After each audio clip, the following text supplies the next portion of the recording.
Break के बाद एक बार फिर से आप सभी दर्शकों का अन्नदाता कार्यक्रम में स्वागत है। बढ़ते हैं अपनी अगली प्रस्तुति की ओर।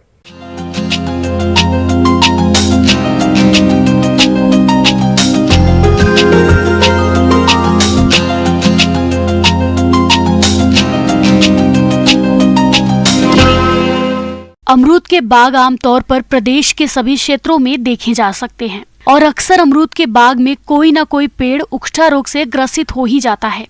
इस रोग के कारण अमरूद की हर आयु के पौधे सूखने लगते हैं और समय रहते इसकी रोकथाम नहीं की तो देखते ही देखते यह रोग पूरे बाग में फैल जाता है। इसलिए उकठा रोग की रोकथाम के लिए आप कौन कौन से उपायों को अपनाएंगे, आइए जानते हैं पौध रोग विशेषज्ञ डॉक्टर मनोज वर्णवाल से।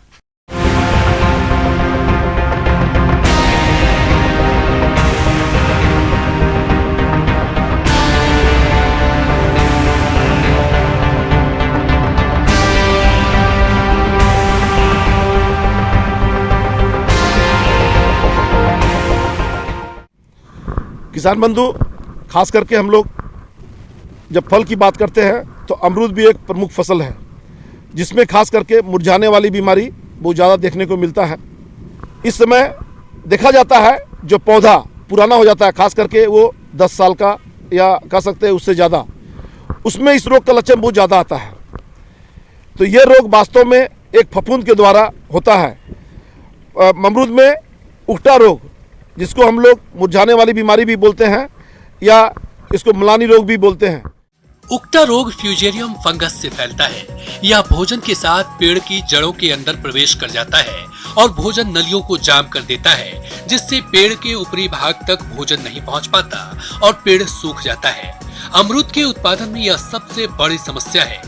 इसमें शाखाएं ऊपर से सूखनी शुरू हो जाती है और पूरी सूख जाती है। बाद में पूरा पौधा सूख जाता है। यह रोग वर्षा ऋतु में सबसे अधिक देखा जाता है। उकठा रोग उन क्षेत्रों में भी अधिक होता है जहां जल भराव की समस्या लंबे समय तक बनी रहती है। तो उकठा रोग का लक्षण अमरूद में खास करके उसके जो टिप पोर्शन होते हैं या कह सकते हैं कि जो पौधा का सबसे ऊपर का पोर्शन या ब्रांच के सबसे साइड वाला उसका ऊपर का पोर्शन, उसमें सबसे पहले दिखाई पड़ता है।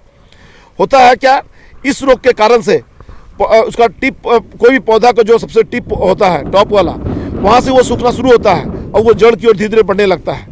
ऐसा देखा जाता है। कभी कभी तो पूरा पौधा एक साथ ही मुरझा जाता है और कभी कभी ऐसा भी देखने को मिलता है जब उसमें कोई एक शाखा निकली रहती है, उसी में सबसे पहले लक्षण दिखाई पड़ते हैं, फिर धीरे धीरे दूसरी शाखा में उसके लक्षण दिखाई पड़ते हैं, फिर बाद में चल करके पूरे पौधे पर लक्षण आते हैं। तो कभी कभी लक्षण पूरे पौधे पे एक साथ आते हैं, कभी कभी लक्षण उसके अमरूद के एक शाखा पे दिखाई पड़ता है, कभी कभी 2 शाखा पे भी दिखाई पड़ता है, जो आगे चल करके पूरे पौधे को मुरझा देता है। पौधों में रोग लगने पर इसका कोई निदान नहीं है, लेकिन ट्राइकोडर्मा विरिडी को गोबर की खाद के साथ मिलाकर खेतों और पेड़ों की जड़ों में प्रयोग करने से इसका प्रकोप कम किया जा सकता है। आमतौर पर ट्राइकोडर्मा विरिडी की 5 किलोग्राम मात्रा को 40 से 50 किलोग्राम गोबर की खाद या वर्मी कंपोस्ट के साथ मिलाकर उसमें हल्का पानी सींचकर प्लास्टिक की बोरी से 10 से 15 घंटे तक ढक देते हैं और उसके बाद थैलों और पौधों की जड़ों के पास इस मिश्रण को डालते हैं। तो इसके बारे में यही बोलना चाहेंगे, यदि रोग के लक्षण दिखाई पड़े तो निश्चित रूप से आप जान लीजिए कि आपको कुछ उपचार करना पड़ेगा तुरंत। तो जहाँ तक पौधा मुरझाया हुआ है उससे 2-3 उंगली ज़्यादा हट करके सीधे टहनी को काट दे। चाहे ऊपर का पोर्शन हो तो ऊपर का पोर्शन काट दे, या नीचे का पोर्शन ब्रांच वाला है तो ब्रांच वाला पोर्शन काट दे और काट करके वहाँ पर कॉपर ऑक्सीक्लोराइड या कह सकते हैं ब्लाइटोस 50 का घोल बना करके सीधे वहाँ पर उस लेप चढ़ा दे। ब्लाइटोस 50 को जनरली हम लोग यही बोलते हैं कि 3 ग्राम दवा प्रति लीटर पानी में घोल बनाइए और उसी घोल को आप सीधे उसका कटा हुआ पोर्शन को पुताई कर दीजिए। या चौबतिया पेस्ट, जिसको कि आप कॉपर सल्फेट और लाइम और पानी तीनों को मिला करके हम लोग बनाते हैं। चौबतिया पेस्ट को भी लगाकर जो कटा हुआ पोर्शन है उसको हम लोग लगा सकते हैं। जो कह सकते हैं जो मरा हुआ पोर्शन जिसे रोग का लक्षण दिखाई पड़ा था उसको सावधानी पूर्वक से बढ़िया से उठा करके कलेक्ट करना चाहिए और एक कोना में ले जा करके उसको हम लोग जला देते हैं या मिट्टी में उसको गाड़ देना चाहिए, क्योंकि वही वास्तव में देखा जाता है रोग का वाहक बनता है। इस रोग से बचाव के लिए अमरूद की उकठा रोग रोधी किस्मों का चयन करें। यह रोग मिट्टी जनित है, इसलिए पौधा रोपाई के पूर्व मिट्टी को फॉर्मेलिन दवा से निर्जीवीकृत करना चाहिए। अमरूद के बागों में अधिक समय तक पानी का जमाव नहीं होने दें। बरसात के मौसम में पौधों के तनों के पास मिट्टी अवश्य चढ़ा दें। साथ ही मिट्टी जांच के आधार पर संतुलित मात्रा में उर्वरकों का प्रयोग करें। दूसरा, हम लोग बोलते हैं कि सीडोमोनास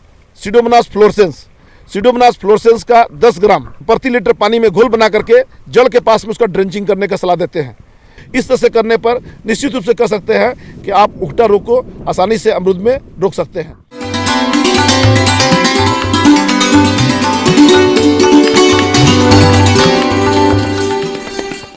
अन्नदाता हेल्पलाइन